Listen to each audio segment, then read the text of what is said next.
Hi hello welcome to post 360. నేను మీ మురళి రాపల్లి. వల్లభనేని వంశీ గురించి మనందరికీ తెలుసు. ఆయన్ని పోలీసులు అరెస్ట్ చేసి ఇప్పటికి దగ్గర 100 రోజులు అవుతుంది. 100 రోజులు జైల్లో మగ్గిపోయినటువంటి వల్లభనేని వంశీని అనేక మార్లు అస్వస్థతగా ఉంటే హాస్పిటల్కి తీసుకొచ్చారు, మెడిసిన్ ఇచ్చారు, తన్ని అనేక రకాలుగా ఇబ్బంది పెట్టారు. ఎన్ని కేసులు పెట్టారో వల్లభనేని వంశీ పైన అన్ని పెట్టాల్సినన్ని పెట్టారు. చివరికి వల్లభనేని వంశీ గారికి అన్ని కేసుల్లో బెయిల్ మంజూరు అవడం జరిగింది. ఇది తట్టుకోలేని కూటమి ప్రభుత్వం ఉన్న పలంగా వల్లభనేని వంశీ పైన అక్రమ మైనింగ్ సంబంధించి ఒక కేసు ఉంది.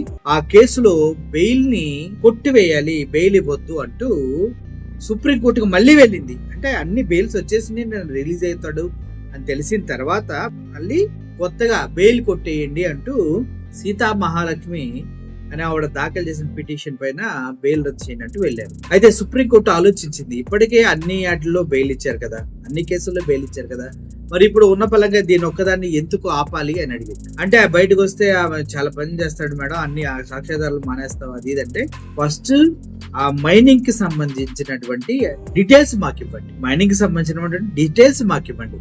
ఆ డీటెయిల్స్ ఇచ్చిన తర్వాత బెయిల్ ఇవ్వాలా వద్దా అనేది మేము నిర్ణయిస్తాం. ఎందుకంటే ఆ డీటెయిల్స్ మీరు ఏమి ఇవ్వకుండా గాలిలో మాటలు చెప్తే కుదరదమ్మా అంటూ లోద్రాకి సుప్రీంకోర్టు చెప్పడం జరిగింది. అయితే బెయిల్ రద్దు చేయటం మాత్రం కుదరదు, మీరు అన్ని సబ్మిట్ చేసిన తర్వాత అప్పుడు ఆలోచిస్తాం అని చెప్పింది.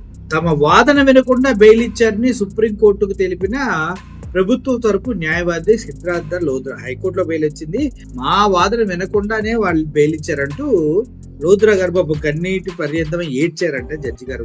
మైనింగ్ వాల్యుయేషన్ పై నివేదిక ఇచ్చిన తర్వాత చూస్తామన్న సుప్రీంకోర్టు. 195 కోట్ల రూపాయల అక్రమ మైనింగ్ జరిగిందన్న లోద్రా. 195 కోట్ల రూపాయల అక్రమ మైనింగ్ జరిగితే ఆ డీటెయిల్స్ ఇవ్వండి అంది. అప్పుడు లోద్రా గారు ఏమంటారు తెలుసా, మీకు సీల్డ్ కవర్ లో మడత పెట్టిస్తాం మేడం అన్నాడు. సరే ఫస్ట్ అయితే నువ్వు సీల్డ్ కవర్ లో మడత పెట్టివు, తదుపరి వాయిదా ఈ నెల 16కు వేస్తున్నా అంటూ 16కు వాయిదా వేయడం జరిగింది. ఈ మైనింగ్ కేసులో ఆయనకైతే ఎటువంటి షరతులు లేకుండా బెయిల్ అయితే రావడం జరిగింది. 2 రోజుల్లో వంశీ బయటకు వచ్చేస్తాడు. ఇది మొత్తానికి కూటమి ఎన్ని విధాలుగా ఆయన్ని ఇబ్బంది పెట్టిందో, ఎన్ని విధాలుగా ఆయన పైన దాడి చేసిందో, మానసికంగా శారీరకంగా అన్ని.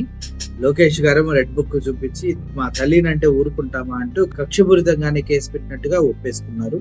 మరి పక్కనే తల్లిని తిట్టిన వాడిని పెట్టుకుని ఎలా తిరుగుతున్నారు నాకు అర్థం కావట్లేదు. అంటే అంజనమ్మ గారిని తిట్టారు కదా, మరి పవన్ కళ్యాణ్ గారు అరిచాడు కదా, మరి పవన్ కళ్యాణ్ గారి అమ్మని మీరు అరవచ్చు, తిట్టొచ్చు, దానికి వాళ్ళు మీ పైన పగబడతామని చెప్పొచ్చు, కానీ సిగ్గు లేకుండా మీతో తిరుగుతూ ఉన్నారు.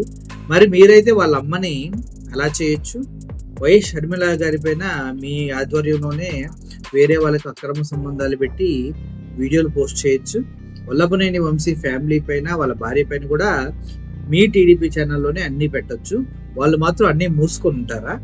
ఆలోచించండి లోకేష్ గారు. రాబోయే రోజుల్లో పరిణామాలు ఎదుర్కొనడానికి సిద్ధంగా ఉండండి అంటూ వల్లభనేని వంశీతో పాటు వైఎస్ఆర్సీపీ పార్టీ మొత్తం చెప్తూ ఉన్నారు. మరి కక్ష సాధింపు చర్యలు మొత్తం తగ్గించుకుంటూ వెళ్తేనే ఫ్యూచర్ లో మనం సంఘటితమై ఆంధ్రప్రదేశ్ అభివృద్ధికి తోడ్పడతాం. కానీ మీరు చేశారని వాళ్ళు చేశారని వీరు, రెడ్ బుక్ అని వాళ్ళు, రాజ్యారెడ్డి రాజ్యాంగం అని, ఇలా రాజ్యాంగాలు కొత్తగా సృష్టించుకుంటూ పోతే అది నరమేధమే అవుతుంది.